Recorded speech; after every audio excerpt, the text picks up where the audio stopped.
Hello and welcome to the No One Asked You podcast. I'm reading The Wheel of Time for the first time and sharing the experience with you. This is One Good Turn, The Eye of the World, and today we are covering Chapter 19! Rand, you fool! Stop telling people where you're going! Stop saying things to people, just don't talk to people.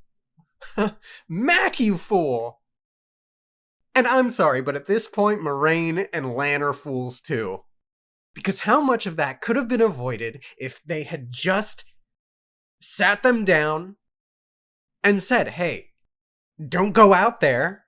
There are things worse than Trollocs. Now, yes, it should have been, from the appearance, self-evident that this is a shadowy, scary place.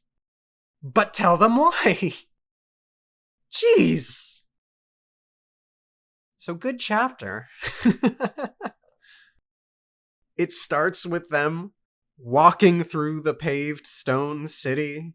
They are significantly in awe of just how big everything is. All of the buildings are even bigger than buildings that were in Bear Lawn. And he finally gets what Tom must have been thinking about when Rand and the others were so awe-inspired seeing Bear Lawn. He thinks, and I thought Bear Lawn was a city. Burn me, but Tom must have been laughing up his sleeve, Moraine and Lan too. Eventually they get to a suitable building for spending the night. They bring the horses into the building as well. And while Rand and Perrin and Tom get to work unsaddling their horses, Mat seems distracted. Although just before that, we get a glimpse of Nynaeve insisting that Moraine take some tea, to help relax her. Moraine says, "Be at ease, Lan. She means no harm. She simply does not know."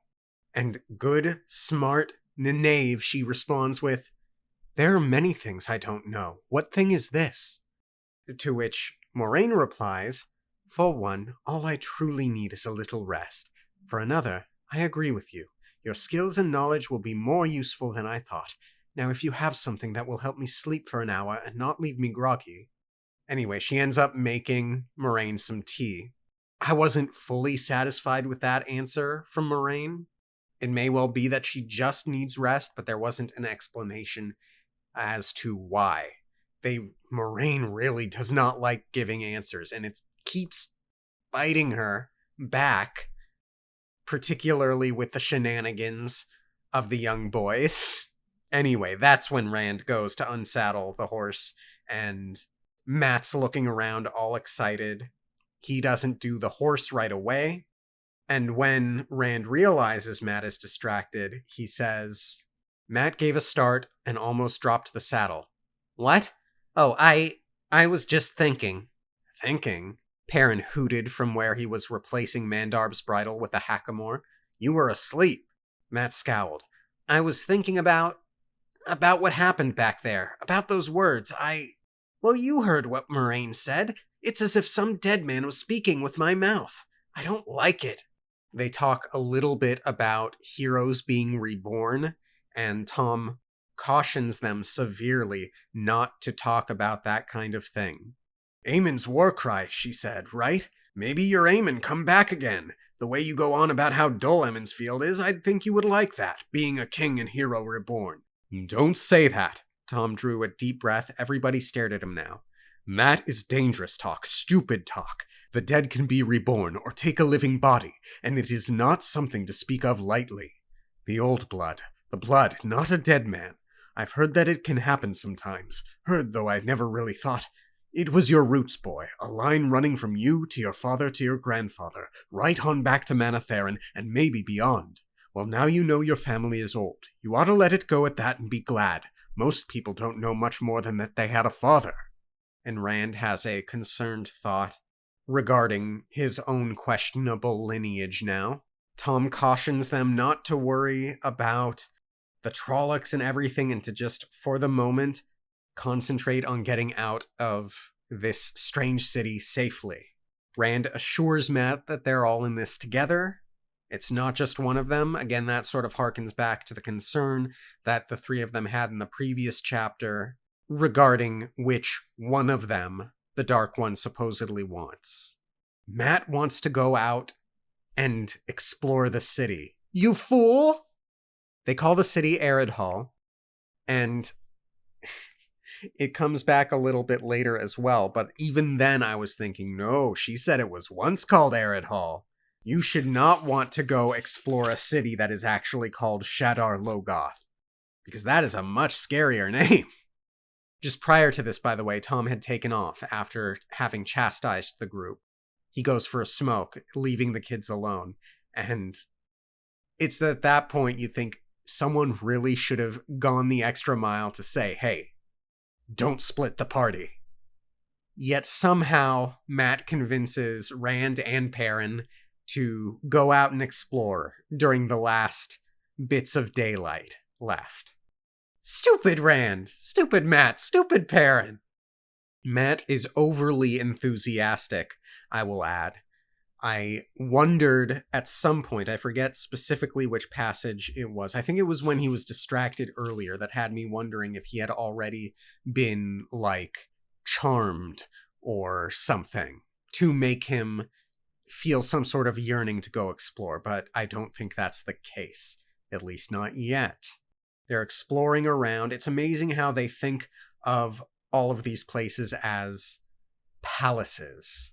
I suppose to an Emmons Fielder, any sort of massive home or building would appear a palace. I know at one point they come across what is described as either a theater or a stadium, which sounds impressive. And of course, it's all tainted, old by age. Aged. It is all aged. At a certain point, Rand wants to go back and get some sleep, but Matt is determined to keep looking, and he wants to go find treasure. Matt wants to go look at a tower, and they hear a voice from behind them. And my first read through, I thought, oh, maybe Tom caught up to them. Because the line, "The towers are not safe," said a man's voice behind them. I thought it might have been either Lan or Tom. It ends up not being either of them, and I was expecting them to be chastised for running off. But no, it's a strange man. A man stood in the shadows among the columns at the top of the stairs. He took half a step forward, raised his hand to shield his eyes, and stepped back again. "Forgive me," he said smoothly. "I have been quite a long time in the dark inside. My eyes are not yet used to the light." Why am I reading with such a strange voice? Well, the prose goes on to say, "Who are you?" Rand thought. The man's accent sounded odd. Even after Berlon, some words he pronounced strangely, so Rand could barely understand them. "What are you doing here? We thought the city was empty." Immediately, I know anyone you run into here is a shade. Not a fade, but some sort of shade from the past. Some sort of revenant or dark spirit.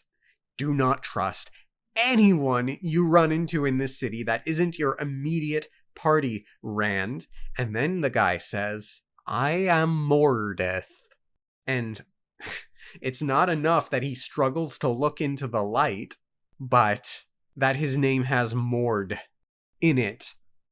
Look, do the Emmons Fielders work with the same linguistic traditions as ours? Probably not. Still, Mord. Clearly this guy's bad. Mordeth says that there hasn't been anyone in Aridhall for a long time and wonders what they're doing wandering its streets. And Rand immediately says, "We're on our way to Caemlyn. We stopped to take shelter for the night." Rand, you fool! Second time! First with Fane, and now with Mordeth? Stop trusting people. Stop telling people where you're going, where you're staying, when you're leaving. You were supposed to be the smart one. Stupid Rand. Mordeth invites them to join him. He claims to be a treasure hunter. Matt is excited to hear this, of course. Mordeth goes on to say he's found a lot of treasure. It's too much treasure for him to be able to take, and if he takes only what he can carry. The rest will be gone by the time he has an opportunity to return. Look, I'll be honest, I don't think this place is raided by treasure hunters very frequently, so that should have been a big tell. Nevertheless, he invites the 3 young, strong men to help carry treasure back to the cart, and then he'll let them take whatever they like as well. Matt agrees to help. He leads them into a building and then down a side passageway. It goes deeper and deeper and darker and darker. At one point, it's pitch black. The kids can't see anything, but Mordeth seems able to. Mordeth says there's lights down below, and Rand has this ominous feeling. There was something odd about him, Rand thought, but he could not pick out what it was exactly. And then it goes on to describe what Mordeth is dressed in, and it's odd but fancy-sounding clothes, the like of which Rand has not seen, and he's more or less able to tell it does not look like treasure hunter's garb. They make it into a room where there are piles and piles of treasure, sacks and sacks. Perrin pulls an axe free. Jewels glittered along its shiny black handle, and delicate gold scrollwork covered the twin blades. But there's too much for them to be able to get that night. So Perrin says, "Tomorrow then, Moraine and Lan will understand when we show them this." And Mordeth says, "You are not alone." Very interesting that he didn't know that they were there, and I think the reason becomes illuminated later when we learn that Moraine had placed wards around their camp. He asks who else is with them, and Matt, stupid Matt, reveals everything. Stupider than Rand, says, "Moraine and Lan, and then there's Nynaeve and Egwene and Tom. He's a gleeman. We're going to Tar Valon." Why would you say that? Stupid kids. Stupid. I'm sorry. This chapter aggravates me so much. It's at this point that Rand gets a good look at Mordeth's face. Rand caught his breath. Then the silence from Mordeth made him look at the man. Rage twisted Mordeth's face, and fear too. His lips pulled back from his teeth. Tar Valon. He shook clenched fists at them. Tar Valon, you said you were going to this Camelin. You lied to me. Perrin is still promising that they'll come back the following day to help him, but Mordeth is panting and freaking out. He says, "No, that is... take what you want, accept. And Suddenly Rand realized what had been nagging at him about the man. The scattered torches in the hallway had given each of them a ring of shadows, just as the torches in the treasure room did. Only, he was so shocked he said it aloud. "You don't have a shadow!" Then, Mordeth swells up like a balloon and distorts. His head presses against the ceiling, and he takes this big swipe at the group. Rand is pushed back. There are yells. He hears an agonizing scream. That agonizing scream sort of confused me because I couldn't tell who it was from, and I guess Rand couldn't either. So I was wondering if it was Mordeth. I wonder if it was Matt. Neither Matt nor Perrin mention it later. So maybe I missed something, or maybe it's an ominous warning, or maybe it's something else that is intended to be ominous. Anyway, Mordeth becomes smoke, and he's trying to go after the guys. He's in the corner crying. It's a strangely choreographed scene, but he's shouting, "You're all dead, all dead." And something drives him off. The group gets out of there. Matt doesn't want to leave the treasure. Perrin wisely says he doesn't want any of this. Rand yells at Matt, saying, "Do you want him coming after us?" And they make it out of the treasure room. And then Matt says, "At least we're out of it."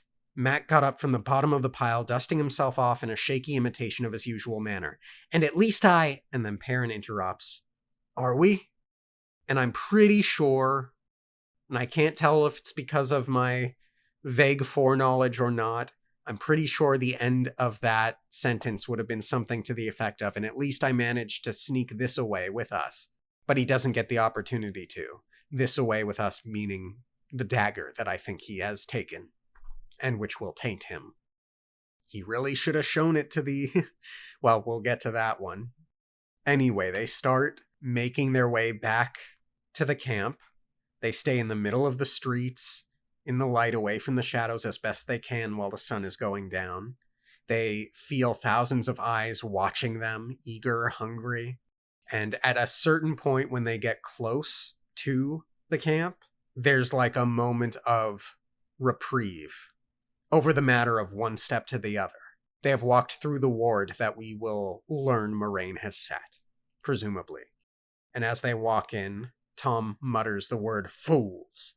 Nynaeve starts insulting them. You wool-headed witlings! Lan has gone out to search for them. Considering the information that he comes back with later, perhaps that's for the best? Moraine chastises them, telling them they shouldn't have done it, and then Matt, stupid Matt, says, you said it was safe. You said Eredhall was an ally of Manetheren and Trollocs wouldn't come into the city, and no, Matt, she did not say it was safe. She said it was called Shadar Logoth, and can you not so plainly see? It's fine. It's fine. The three of them start telling Moraine what happened. It's very jumbled and very nonsensical because they all start at different places and forget different elements and pop in different elements at various times. One of them eventually mentions the name Mordeth, which Moraine finds extremely concerning.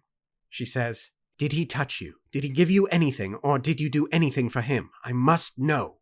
My foreknowledge, I hone into, did he give you anything? And she doesn't say, did you take anything from him? Rand says, no, none of us, none of those things. Not exactly giving Matt some time to speak up, and kind of speaking for Matt there. Perrin nods in agreement. All he did was try to kill us, isn't that enough? He swelled up until he filled half the room, shouted that we were all dead men, then vanished, like smoke. Matt says, safe, you said. All that talk about Trollocs not coming here, what were we supposed to think? Apparently you did not think at all, she said, coolly, composed once more. Anyone who thinks would be wary of a place that Trollocs are afraid to enter. Best response. Best response from Moraine. Nynaeve, very proud of Nynaeve here, puts the blame solely on Matt, not on the other two. She does claim that the other two lose their wits about Matt, but she does hone in that this is Matt's doing, so good Nynaeve. Moraine tells a story about how during the Trolloc Wars, an army of Trollocs, Dark Friends, Murdrolls, Dreadlords, thousands in all, came into the city and, well, I'll read the passage. Late in the Trolloc Wars, an army camped within these ruins. Trollocs, Dark Friends, Murdroll, Dreadlords, thousands in all. When they did not come out, scouts were sent inside the walls. The scouts found weapons, bits of armor, and blood splattered everywhere, and messages scratched on walls in the Trolloc tongue, calling on the Dark One to aid them in their last hour. Men who came later found no trace of the blood or the messages. They had been scoured away, half-men and Trollocs remember still. That is what keeps them outside this place. And we get a name later on. I don't recall it off the top of my head just this second, but we do get a name. And it's like this place is clearly tainted and clearly dark and clearly evil. What manner of evil exists that is in opposition to the Dark One? Like, I would have imagined that all dark things in the world answer to the Dark One. I mean, I guess this is light gone wrong in a way, except that it doesn't rub me as light gone wrong, it just strikes me as evil. All evil under the sun, so to speak. Nevertheless, I guess the Dark One is adversarial to whatever dark force it is that now controls this city. Moraine explains that she set wards around the building. The wards are intended to hold off whatever exists in the city, not the Trollocs. The Trollocs wouldn't even notice the wards. Then we get a bit of the history of the city, and it essentially rubs me a lot as a Theoden Wormtongue situation. There was a king dedicated to the light. This guy Mordeth comes along, and he very quickly becomes the king's trusted advisor, and suddenly mistrust grows, people turn on each other. I'll read some of it. Before Mordeth had been long in the city, he had Balwen's ear, and soon he was second only to the king. Mordeth whispered poison in Balwen's ear, and Eredhall began to change. Eredhall drew in on itself hardened. It was said that some would rather see Trollocs come than the men of Eredhall. The victory of the light is all. That was the battle cry Mordeth gave them, and the men of Eredhall shouted it while their deeds abandoned the light. She goes on to say that it's too long of a story to tell, but Thorin's son, Thorin being the king of Manetheren, Kar, came to win Eredhall back to the Second Covenant, and Balwin sat his throne, a withered shell, with the light of madness in his eyes, while Mordeth orders the deaths of Kar and the embassy as friends of the dark. Not unlike, I suppose, the White Cloaks in a way, who are so fast and loose with calling anyone they don't like dark friends. There's some information about Kar, how Prince Ka came to be called Ka One-Handed, how he escaped the dungeons of Eredhall and fled alone to the borderlands with Mordeth's unnatural assassins at his heels. How there he met Rhea, who did not know who he was, and married her and set the skein in the pattern that led to his death at her hands, and hers by her own hand before his tomb. A little Romeo and Juliet there, I suppose. And the fall of Aleth Loriel. How the armies of Manetheren came to avenge Ka and found the gates of Eredhall torn down, no living thing inside the walls but something worse than death. Suspicion and hate had given birth to something that fed on that which created it, something locked in the bedrock on which the city stood. Mashadar waits, still hungering. So Mashadar is the name I couldn't remember earlier, and again, if Mashadar is this sort of ancient evil entity, why wouldn't it work in conjunction with the Dark One rather than be adversarial to it? Nevertheless, and you think a little bit Balroggy, I suppose.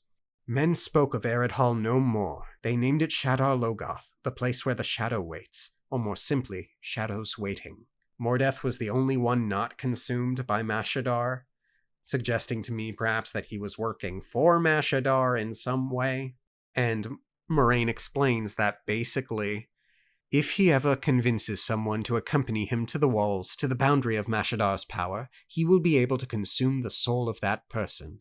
Mordeth will leave wearing the body of the one he worse than killed, to wreak his evil on the world again.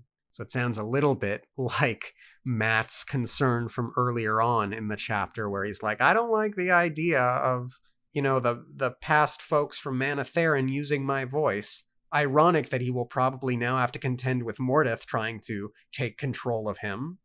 Perrin explains that he wanted their help to take the treasure, likely out of the city. Matt asks, and it's very poignant that he's the one to ask this, but we are safe now, aren't we? He didn't give us anything and he didn't touch us. We're safe, aren't we, with the wards you set? What a language-shifty question. No, he didn't give you, but you took. You stole. That counts. But Moraine doesn't catch that. She says, we are safe. He cannot cross the ward lines, nor can any other denizen of this place, and they must hide from the sunlight, so we can leave safely once it is day. This also reminds me very much of the shadow-cursed lands in Baldur's Gate 3. Noteworthy. The group is more or less worried about Lan for the time being, but Moraine assures them that he's safe, and she would know if something happened to him. The group falls asleep, but no one sleeps soundly. Eventually Rand wakes up, just in time to see Lan return, and Lan says that there are Trollocs who are in the city. And he's explaining the route they're taking, how they're searching the city, and most ominously, he says, the Myrddraal forced the Trollocs into the city. What forced the Myrddraal? Suggesting that there is something darker and scarier that is guiding them, or threatening them, in a way. Which isn't wholly unsurprising, I suppose, because we know how seriously the Dark One takes this search. I wondered if it's Alon. Egwene wonders if it's the Dark One. Moraine notes that the Dark One is bound in Shaial Ghul, so it's not him, it's someone else. Again, I think Alon. Who else would it be? And the group, it's not much of a decision. They end up leaving. They have to leave. Their only option now is to run. They are going to brave the city without the wards and get to the river, where they will hopefully hail a trader's boat coming from Saldea, because apparently Murdral and Trollocs do not like water. They cannot swim. The group would be safe. End chapter. Well, if you couldn't tell, I liked this chapter quite a lot. Don't know what else to say. Thank you all for tuning in. Have a great rest of your week, and I'll see you next time. Okay, thanks, bye.